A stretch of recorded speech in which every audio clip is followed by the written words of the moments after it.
Қайырлы күн оқушылар, бүгін біз сіздермен бірге оптика бөліміне есептер қарастыратын боламыз. Бізде берілген есепте сыну көрсеткіші 1,4 болатын мөлдір жұқа қабықша ауада орналасқан. Оған толқын ұзындығы 600 нанометр монохроматты жарық тік түседі.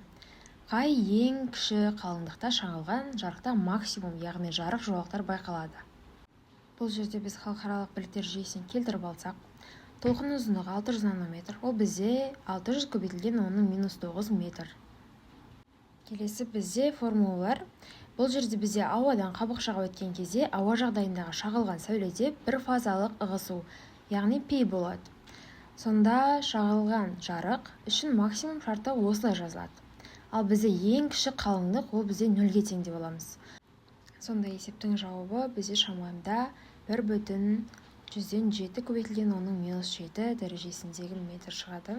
Оны жоқтап алған кезде 107 нанометр.